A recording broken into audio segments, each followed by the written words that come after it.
বুঝলাম না ভাই, ভিতরে ঢুকতে পারবো না? না না না ভাই, কেন? নিষেধ ভাই। এই যে দেখেন কি অবস্থা। ওই ডুমাটা আসে না, হ্যাঁ। ওই ডুমাটা যে দিক দিয়ে যাইব, আল্লাহ ধান ক্ষেতের উপর দিয়ে যাও আর জাংলার উপর দিয়ে যাও, হ্যাঁ মনে করেন পুরাই ক্ষতি হয়ে যাবে সব। এগুলো কি চিটা চিটা কেন এরকম? শীত হয়ে গেছে গা, চিটা হয়ে গেছে, শীত হয়ে গেছে গা। থাকতে পারতাম না। দূর ভাই, এনে থাকাই পারতেন না আপনি, আপনি ওই যে মাছ ছাড়া এনে থাকাই পারতেন না। তাহলে বিচারটা দিব কার কাছে? চুরি তো সরকারের লগের লোকরা যারা সংসদ বহে। কিন্তু প্রতিদিন যদি থাকে তাহলে এখান থেকে বাইরে গেলে না পাই এক্সট্রা খাওয়ার লাগবো আগে। আমাদের ছোটো ছোটো বাচ্চাদেরকে যে হাঁপানি ঠান্ডা কাশি অলরেডি লাগিয়ে থাকে। শান্তি নাই, শান্তিটার আগে আসছিল, শান্তির মা হয়ে গেছে। কে শপিং? একটা পেন কিনবি, দুইটা শার্ট কিনবি, তিনটা লঙ্গি কিনবি, বেশ শেষ। শপিংয়ের মা আরে শুধু আবার গয়না শুধায়, মেয়েরা দেয় বানায়, নিজে বানায় আবার না।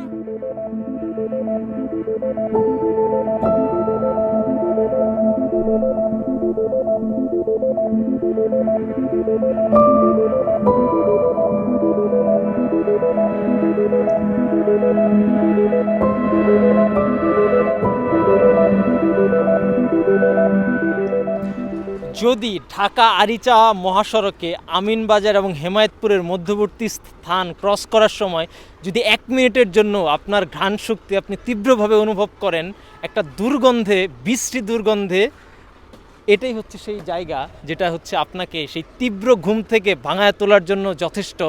এই আমিনবাজার ময়লার ভাগাড় ঢাকা উত্তর সিটি কর্পোরেশনের যে ডাম্পিং স্টেশন, সেইটা যেটা হচ্ছে সরকারের একটা নজিরবিহীন উদাহরণ কিভাবে সরকার নিজের রুলস রেগুলেশন ভায়োলেট করে। সে এটার প্রথমে অনুমতি ছিল 30 ফিট, সেই 30 ফিটের অনুমোদন ভঙ্গ করে এটা একটা 90 ফিটের সুদৃশ্য এবং সুঘ্রাণযুক্ত একটা পাহাড়ে পরিণত হয়েছে, যেটা আপনি এই রাস্তা দিয়ে চলাচল করলে আপনার জন্য আপনার চোখে না পড়াটা হচ্ছে অস্বাভাবিক। তো আমরা আজকে দেখব এই সুদৃশ্য সুঘ্রাণযুক্ত পাহাড় কিভাবে হচ্ছে আশেপাশের যে গ্রাম, কৃষি এবং মানুষের জীবন এটা হচ্ছে প্রভাবিত করছে এবং তাদের জীবনে এটা আসলে কিভাবে একটা নেতিবাচক জায়গা তৈরি করছে। তো আমরা আজকে সেটা দেখব।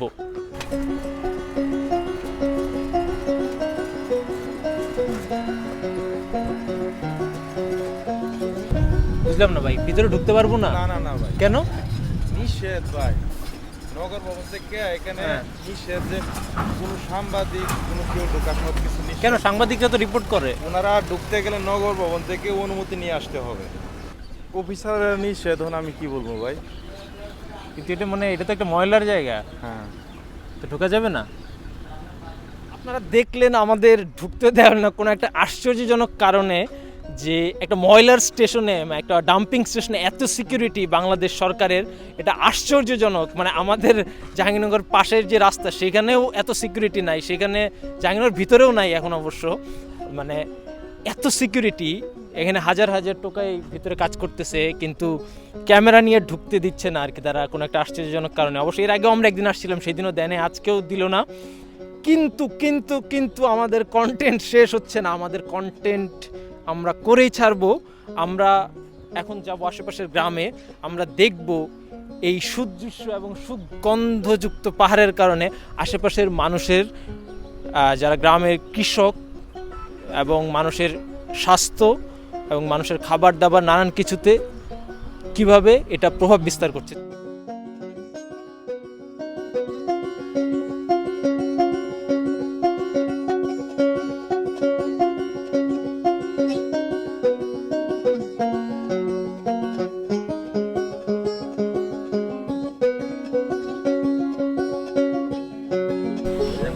আপনাদের এই ভাগাড়ের কারণে কি সমস্যা হয়? সমস্যা তো অনেক সমস্যা, মানুষের রোগ বলা হইতেছে, এই যে শুকায় যাইতেছে, এই যে রোগের কারণে, এই যে এই গন্ধের কারণে, গন্ধ খুব খারাপ। শুকায় যেতেছে তাইলে শুকায় দেন আমার গুটো হয়েছে কে রে, এই যে এইটা দূষিত এই কারণে। আপনার কি রোগ হয়েছে? আমার এই যে শরীরে গুটো হয়েছে, যে এটা দূষিতের কারণে, এই যে গন্ধটা যে আসে না, এই যে এই ধুমাটা, এটা অনেক ক্ষতি। আমাদের ছোটো ছোটো বাচ্চাদেরকে যে হাঁপানি ঠান্ডা কাশি অলরেডি লাগিয়ে থাকে, সবসময় লাগিয়ে থাকে। এই যে ছেলেটা এই যে জড়ায় পড়ছে দেখছেন ঠান্ডা, হাঁপানি আর ঠান্ডা। হাবানি আর তোমার আমার ঠান্ডা তোমার ঠান্ডা 3-4 দিন ধরে আর কি কোন দিন আইছে ধোয়া নাই অটোমেটিক 3-4 দিন থেকে নাই হ্যাঁ। কিন্তু প্রতিদিন যদি থাকে তাহলে এখান থেকে বাইরে গেলে না পাই এক্সট্রা খাওয়ার লাগবো আগে না পা এক্সট্রা খাইতে হবে খাইতেই হবে মাথা ব্যথা করবো আর ওই যে নাক জ্বলবো চোখ জ্বলবো চোখও জ্বলে দুটোই জ্বলবো নাক দিয়ে নিঃশ্বাস নেবো নাক জ্বলবো এবং রাত্রে চোখ জ্বলা শুরু হয়ে যাবো মাথা ব্যথা শুরু হইব এটা যে যারা ময়লা আবর্জনা তুলে এখান থেকে তারা আগুন লাগাই দেয় এখান থেকে লোহা লক্ষ্য যেগুলো পাওয়া যায় ওগুলো তারা বিক্রি করে এই কারণে এখানে প্রচুর পরিমাণে আগুন লাগানো হয় এই পুরো এরিয়াটাই যে দেখতে তো পারতেছেন পুরো এরিয়াটা ঝলসে গেছে আগুন দিনে কয়বার লাগে আগুন দিনে তো লাগায় নাই যে মনে করেন লাগাই দেয় এক জায়গাতে বাতাসে আপনার ঘুরে ঘুরে ঘুরে ঘুরে পুরো এরিয়ায় আগুন মানে দগ্ধ হয়ে প্রতিদিনই যায়। প্রতিদিনই আর কি এত ধোয়া পরিমাণ হয় যে এই এলাকার কিছুই দেখা যায় না ওদিকটা এই শীতের সময় যদি আগুন লাগে এই পর্যন্ত ধরেন যে কিছুদিন আগে যখন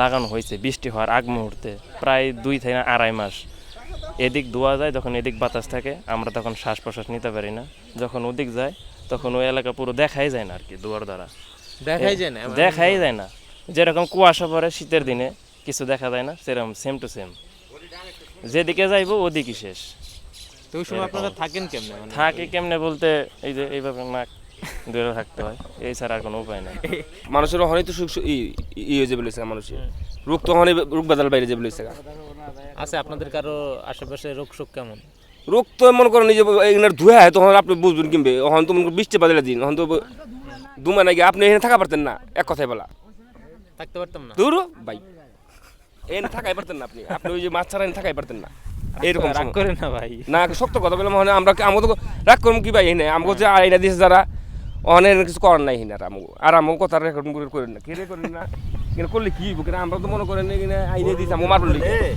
মারবার লেগে কিনা আইনে দিয়েছে আমাকে কথা বলছেন তাহলে কি করলেন ভাই আপনি থাকা পারতেন না এই যে দুয়া দক্ষিণে বাতাসে এমন দুয়া হে এই এলাকা অন্ধকার হয়ে জায়গা বুঝছেন এলাকা অন্ধকার হয়ে যায় অন্ধকার হয়ে জায়গা আপনাদের এমনি ফসলের কি কি সমস্যা ফসলের সমস্যা এই যে আমরা তো যে মতো ফল ফসল পাওয়ার দরকার সেরকম পাইতেছি না এই যে ফুল যেটা আসে এটা আসলে এই যে ধুমার কারণে মারা যাইতেছে ওই যে আগুন লাগা দেয় ধুমা এসে হ্যাঁ খেত জ্বলে জায়গা জেলা জায়গা হ্যাঁ মানে শুকায় জায়গা হ্যাঁ শুকায় জায়গা মনে করেন ধুমাটা পাইলে তো ঠিক আছে এখন তো শেষই সিজনই শেষ এই যে দেখেন এই যে খেত এই যে দেখেন কী অবস্থা ওই ধুমাটা আসে না ওই ধুমাটা যে দিক দিয়ে যাইব আল্লাহ ধান ক্ষেতের উপর দিয়ে যাও আর জাংলার উপর দিয়ে যাও হ্যাঁ মনে করেন পুরোই ক্ষতি হয়ে যাবে সব এই মনে করেন ময়লার এই চিত্র কিনে সব বুঝেন না গিয়ে মনে করেন নামের পরে মনে করেন ক্ষেতের মধ্যে বসে সব জ্বলে জায়গা জিএনএ যেমন কিছু হয় না সব জ্বলে জায়গা দেন এই যে পাতা থাক থাক দেন এই যে পাতাগুলো যে দেন হলুদ হইয়া নীল থাকবলে এরকম সবুজ হ্যাঁ এই জায়গায় হলুদ হয়ে গেছে হলুদ হয়ে গেছে এই তাপের কারণে আর ধুয়ার কারণে এগুলো শেষ পর্যন্ত ধরেন আপনি যে এখানে যত মানে ফসল লাগাইছেন এটার কতটুকু থাকে এ থাকে 4 মাসের মতন না মানে ধরেন শেষ পর্যন্ত ফসল ভালো থাকে কতটুকু ওই 4% নষ্ট হয়ে যায় এই ধুয়ার আবার কারণে 4% নষ্ট হয়ে যায় 12% আমি পাই মানে 16 আনার মধ্যে 4 আনায় নষ্ট হয়ে যায় 4 নষ্ট হয়ে যায়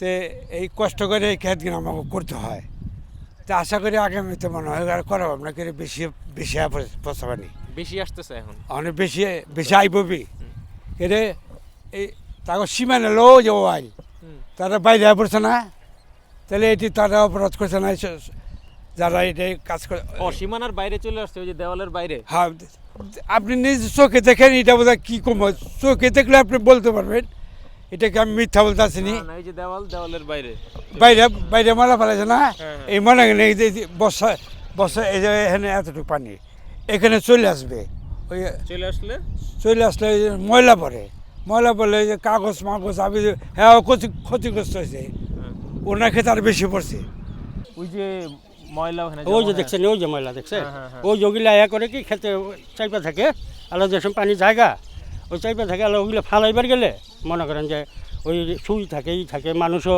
আইবার চায় না কাজে মানুষ আসতে চায় না পলিথিন এই মেডিকেলে যত ময়লা সব এনে না ফেলায় হ্যাঁ সুই একজন বিন্দাই যে 6,000 টাকা গেল ওইটার অপারেশন করে ভিতরে পয়জন আছে লগা কি ছিল? শুই শুই মানে কার শরীরে ঢুকছিল? আমার এক ভাই লাগে এই যে মেডিকেলে শুই আছেন আপনার হ্যাঁ।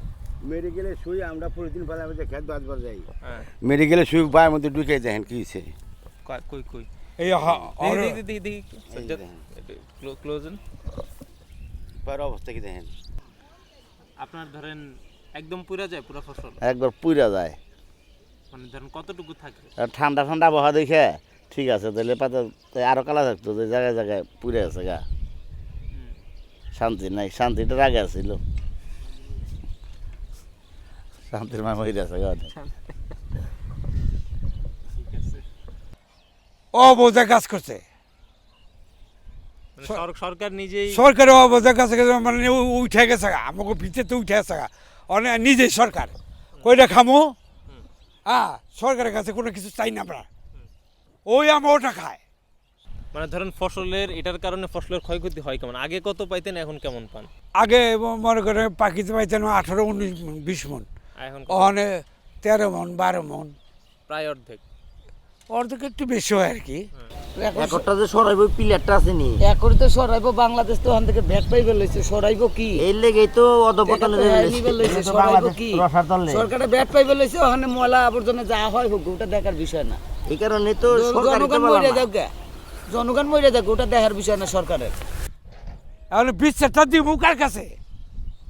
চুরি তো সরকারের লগের লোক না যারা সংসদ বহে ইনা সরকার না তো ইনা দেশটা খাইবে গেছে এই চুর সব সংসদে যেটি আছে আমার লোক চ্যালেঞ্জ করুক যে চুরি না করে ওর ভেতরে লোক চলা পাবো না বউ বলা মানলে ও শপিং করা পাবো না। কে শপিং? একটা প্যান্ট কিনবি, 2টা শার্ট কিনবি, 3টা লুঙ্গি কিনবি, বেশ শেষ।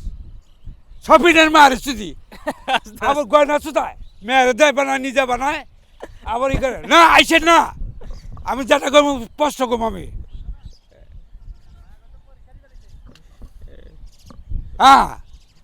কইতে টাকা পায় টাকা আপনারা আমার টাকা।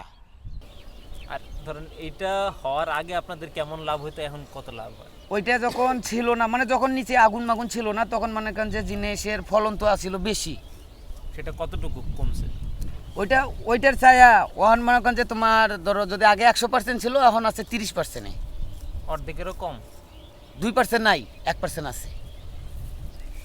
তারপরেও আপনারা করতেছেন কৃষিকাজ? আমরা এটা ভাই আমাদের ঐতিহ্য আপনি তো শিক্ষিত মানুষ, আপনি যে পড়ালেখা করছেন যে কোনো চাকরি করে খাই পারবেন, আমরা কি করে খাম? আমরা তো অশিক্ষিত। সবার কাছ থেকে তো অনেক ধরনের অভিযোগ শুনলেন, বাতাসের সমস্যা, কৃষি জমিতে সমস্যা, যেগুলো আসলে সহজেই বোঝা যায়, যেগুলোর উপস্থিতি আসলে টের পাওয়া যায়। কিন্তু এমন অনেক সমস্যাও আছে এখানে যেগুলোর আসলে উপস্থিতি হয়তো এখানে কেউ টেরই পাচ্ছে না, হয়তো কেউ জানেই না। যেমন এখানকার যে বিভিন্ন ধরনের শাক সবজি যেগুলো এখানে ফলানো হচ্ছে সেগুলোর মধ্যে প্রচুর পরিমাণে হেভি মেটাল পাওয়া গেছে, যেটা আসলে শরীরের জন্য ক্ষতিকর। তো এটা তো মুখের কথা বলে লাভ নাই, নিশ্চয়ই এটার জন্য অবশ্যই সায়েন্টিফিক স্টাডি লাগবে, এবং সেই স্টাডির ভিত্তিতে আমরা বলতেছি জাহাঙ্গীরনগর বিশ্ববিদ্যালয়ের পরিবেশ বিজ্ঞান বিভাগের অধ্যাপক ফাহমিদা পারভিন, তার একটা গবেষণায় দেখা গেছে এখানকার যেই বিভিন্ন ধরনের শাক সেখানে বিভিন্ন ধরনের যে হেভি মেটাল বিশেষত নিকেল সেগুলোর যে উপস্থিতি সেটা সাধারণ যে হিউম্যান হেলথ রিস্ক ইন্ডেক্স সেটার চেয়ে অনেক বেশি। যেমন পেঁপেতে নিকেলের যে উপস্থিতি পাওয়া গেছে সেটা হচ্ছে 7.528, অথচ হিউম্যান হেলথ রিস্ক ইন্ডেক্স অনুযায়ী এটা 1-এর চাইতে বেশি থাকলেই আনসেফ, সেখানে এটার পরিমাণটা হচ্ছে 7.528। তো এই লেভেলের মানে হেভি মেটাল বিভিন্ন ধরনের হেভি মেটাল এখানকার যে খাবার সেগুলোতে পাওয়া যাচ্ছে। তো শুধু কি শাকসবজি?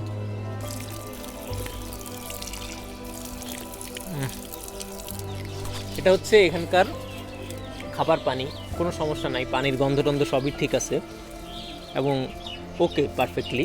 কিন্তু এই পানিতেও হচ্ছে হেভি মেটালের উপস্থিতি আছে, এবং ফাহমিদা ম্যামেরই আরেকটা গবেষণা যেটা এখনও প্রকাশিত না, সেই গবেষণায় দেখা গেছে যে এই আমিনবাজার থেকে ব্যাংটাউন, যেটা এখান থেকে প্রায় 6-7 কিলোমিটার দূরে, এই পুরো এরিয়ার যে খাবার পানি সেখানে হচ্ছে হেভি মেটালের উপস্থিতি আছে, এবং সেটা যে গ্রহণযোগ্য যে মাত্রা সেটার চেয়ে অনেক বেশি। আমরা এক্স্যাক্ট ডাটাটা এই মুহূর্তে বলতে পারছি না, কারণ গবেষণাটা এখনও প্রকাশিত না, কিন্তু হাড়টা মানে যে গ্রহণযোগ্য যে মাত্রা সেটার চাইতে অনেক বেশি এবং সেটা শরীরের জন্য দীর্ঘমেয়াদে ক্ষতিকর।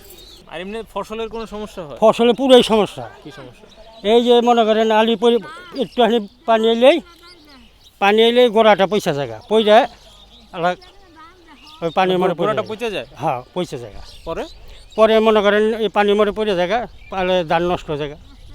আপনার তো ধান তো হয়েছে, ওই যে ধান দেখছেন? হ্যাঁ। ওই যে এটা হলুদ, দেখছেন? ওইটা কালো। ওই দেখছেন ধান? হ্যাঁ, হ্যাঁ। আর ওই যে থুবাইতেছে ওই ধান দেখা হেগা সাথে ওই যে মানে ওটা কি? একবারে মনে করেন খাওয়ার অযোগ্য। খাওয়ারও যোগ্য? খাওয়া যায় না, গন্ধ আসে চাল দিয়ে। এগুলা ওই জায়গার ধান? খেতে ধান বাজান খাওয়ার অযোগ্য বাজান এখানে কি খাওয়ান যাইব? দেহ এই ওই বাজান এই যে এখানে কি করুম মিঠাই মাইসের ক্ষেত লই পতন লই বরকা পতন নিজের না আপনার? না না না বাবা নিজের না, মাইসেরটা লয়ে খাই আমরা। এই যে এখানে কিচ্ছু হয় নাই, এক মাথায় বাড়ি। এগুলো কি চিটা কেন এরকম? এই সিট হয়ে গেছে গা, চিটা হয়ে গেছে? সিট হয়ে গেছে গা। কি সিটে এই খেতে সিটে কিসের আপনার এই যে হেনতে যে গাছ গিলে নামে, হ্যাঁ গাছ গিলে নামে আলাই এই যে বর্ষার পানির লগে এই পানিটা খেতে যায়। খেতে যাওয়ার পর ও গোড়াটা না পয়সা জায়গা, পয়সা গেলে হালকা আলা ধান তো পাকে নাই, না পাকলে তো আর কাটা যাবে না। ওখানে ওই কাঁচা ধানটা একটু বাতাস ছাড়লি না হালকা মনে করেন পানি মরে পড়ে যায়। আর এটার একটু রং, এটা এত কালো, এটা কি হ্যাঁ, ময়লার জন্য? ওই যে ময়লার জন্য পানি মরে পড়ে আছে গা। আবার ওই যে বৃষ্টি এলো মনে করেন এই কাইটা আনছে এই যে এইসব ময়লা। এই যে দেখেন ধানের মধ্যে মাইর খেলাম। কেমনে মানে মাইর খেলাম মনে হয় যে 50 মণ ধান এখন এই বছর হচ্ছে 10-15 মণ ধান। কেন? ওই যে ময়লার পানি দেয়, পচা পানি ঢুকে সব ধান গেছে পইরা। ওনে কামলা রুজ হলো 1100 টাকা, 1000 টাকা রুজ। 3 উক্ত খাওয়ান দিয়ে তার বাদে এখানে কোনো মতন আনছি। ওখানে ফালা ছিল তো চলে না। এটা তো অনেক দিন ধরে মানে ধরেন এটা যখন ছিল না তখন আপনাদের ফসল কেমন হইতো? এখন হ্যাঁ সবই ফসল হয়েছে, পাখিতে 20 মণ করে ধান হয়েছে। সেটা এখন কতটুকু? অনেক 8 মণ 10 মণ হয়, তাও অর্ধেকও হয়, তাও আনন্দ যায় না ঠিক মতন। আবার এইটার পানি যে আসে এই যে মাছগুলা তো মনে করেন যে একদম মইরা পইচে যায় ঠিক মতো। ওই যে আমাদের যারা মাছ মারে ঠিক মতো মাছ মারতে পারতেছে না, দূষিত পানি। এখানে যেই মানে ধরেন মাছ মানে এই ভাগাড়ের কারণে মাছের কোনো সমস্যা হয়? হ্যাঁ সমস্যা হয় তো, দেন পচা পানি, মাছ সব ইয়ে হয়ে যায়, নষ্ট হয়ে যায়। পচা পানি তো মাছ নষ্ট হয়ে যায়। নষ্ট হয় বলতে মাছ নাই? মাছ নাই, মাছ ওই নদীর মধ্যে হয় আর কি। আপনি কত বছর ধরে মাছ চাষ করেন? এই জায়গায় মাছ ধরি আজ আমি 17 বছর। 17 বছর মানে এই ধরনের ময়লার ভাগাড় হওয়ার আগে থেকেই আপনি মাছ ধরেন? হ্যাঁ আগে থেকে মাছ ধরি আর কি। মানে ধরেন আগে কেমন মাছ পাইতেন আর এটা হওয়ার পরে কেমন? আগে প্রচুর মাছ পাইতাম, পানি অনেক ভালো ছিল তো। আর এখন ধরেন যে পচা পানির জন্য মাছ হয় না এই ভাগাড় হওয়ার জন্য। ধরেন আগে দিনে কতগুলো মাছ পাইতেন, এখন তার কেমন? আগে 2000-2500, তার 3 ভাগের 1 ভাগও পাই না। 3 ভাগের 1 ভাগ মাছও পান না, পানি নষ্ট হয়ে যায় তো ওই জন্য। এখন আপনারা কি চান এখন বলেন? ভাই আমরা চাই দেশ শান্তিতে থাক, সুস্থ থাক। এই ময়লা আবর্জনা এখান থেকে সরাক, যেন আগুন না জ্বালায়। ময়লা থাক সমস্যা নাই, যেন আগুন না জ্বালায়, ধোঁয়াটা যেন না হয়। বেশি সমস্যা হচ্ছে আগুনটা জ্বালানো নাকি? হ্যাঁ এই ধোঁয়াটা হলো বেশি ক্ষতিকর। ধোঁয়াটা না থাকলে ওই যে ময়লা যে আছে না এখন এই যে পজিশনে আছে তাতে কোনো ক্ষতি নাই, কিন্তু যখন আগুন জ্বালাই দেবো ওই সময় আমাদের ক্ষতি। আমাদের খালি ক্ষতি না, আমাদের বাচ্চার সহ ক্ষতি। আপনার বাচ্চার কি সমস্যা? আল্লাহ এই ধুমেটা তো বাচ্চা পায়, ধুমেটা তো এদিকে যাবে। অসুখ মসুখ হে বাচ্চাদের, বাচ্চার সমস্যা? বাচ্চারও ঠান্ডা লেগে যাবো। ঠান্ডা লেগে যায়? হ্যাঁ অটোমেটিক।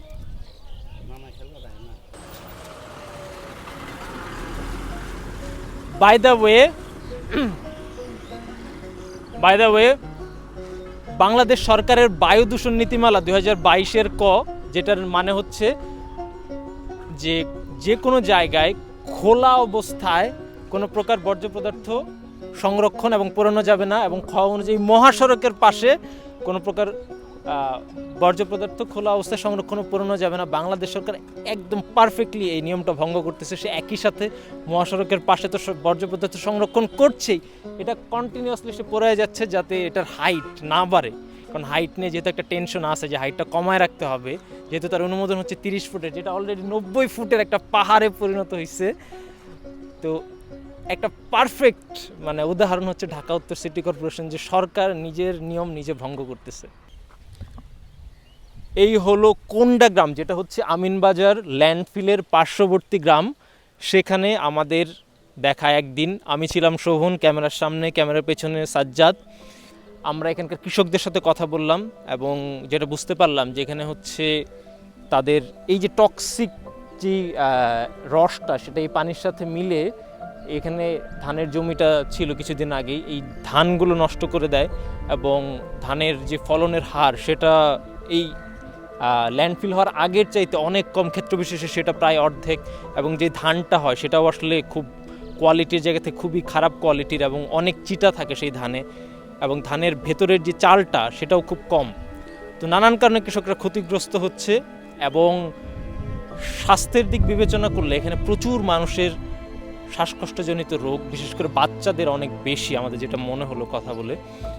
এবং এর বাইরেও কৃষকরা যখন কাজ করে তখন বিভিন্ন ধরনের কাজ, তারপর সিরিঞ্জ, বিশেষ করে যাদের জমিটা একটু নিচের দিকে, এগুলো হচ্ছে ওই পানির সাথে আসে এবং তারা যখন ধানটা তুলতে যায় তখন হচ্ছে ওই কাজ, সিরিঞ্জ এগুলো লেগে তাদের বিভিন্ন ধরনের ইনফেকশন হয় এবং অনেক সময় শ্রমিকরা যারা দিনমজুর তারা এই কারণে কাজ করতেও চায় না, এবং কাজ করলেও সেই লেবার কস্টটা বেশি, মানে নর্মাল যে লেবার কস্ট সেটা যেতে বেশি।